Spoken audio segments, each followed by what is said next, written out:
তো বন্ধুরা, চলো রুমের দিকে যাওয়া যাক। রাত তো অনেক হয়ে গেছে। এট লিস্ট ১২টা বাজতে গেল। আর চলো একটু ঘুরিয়ে নিয়ে যাই। তো এ হচ্ছে পুরো একদম ডেঞ্জারাস একটা রোড দিয়ে নিয়ে যাচ্ছি। আমি আগে থাকতাম এখানে, ডেঞ্জারাস কিছুই না। এই পাড়ায় আমি আগে থাকতাম। আমার রুম ছিল আগে এখানে।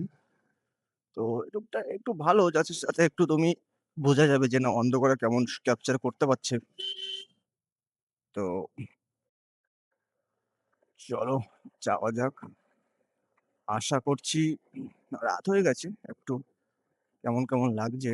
তো সমস্যা না। চলো। শুধু একটাই ভয়, সেটা হচ্ছে কোনো কুকুর না থাকে। কুকুরকে সামলানো রাতে না একটু প্রেশার হয়ে যায়। উম একটু ভয়। কাকা একটু তাকিয়ে দেখলো যে এই ছেলেটা কি করছে? এই জাস্ট দেখো, এটা হচ্ছে ভৈরব গাঙ্গুলি কলেজ। আর ভৈরব গাঙ্গুলি কলেজের সাইড দিয়ে আমি যাচ্ছি। বেলঘরিয়া ভৈরব গাঙ্গুলি কলেজ এটা। সাইড দিয়ে যাচ্ছি, কিন্তু সত্যি কথা বলতে বন্ধুরা, একটা বস দাঁড়িয়ে আছে। একটা না, বেশ কিছু বস আছে। জানি না কি করবে। চুপচাপ থাকতে হবে। তো এখন লোকাল বলে চালিয়ে দিতে হবে এদেরকে। ব্যাস, শালাগুলো দেখলে কেমন ডেঞ্জারাস হয়ে পড়ে আছে। তো আশা করছি মাউন্টটা একটু উপরে হলে ভালো হয়। আমি ঠিক বুঝতে পারছি না যে মাউন্টের কোথায় প্রবলেম আছে। রুমে গিয়েই বুঝতে পারবো যে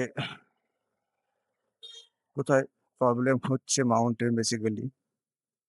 তো চলো। দেখো, তোমাকে ২-৩ দিকে ফোকাস করলে না একটু সমস্যা হবেই। মাঝে। তো এটা সবসময়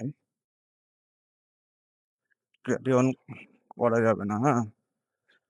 এই গ্রামের লোক না একটু মোটর লোক এখনো অব্দি দেখিনি। এইজন্য একটু উ সারপ্রাইজ হয়ে থাকছে। তো কোনো সমস্যা নেই। চলো না, শুরু তো করতে হবে। ২-৪ জন দেখবে, হাসবে। আরে রোডটার কথা আর কি বলবো, একদম জাস্ট অসাধারণ।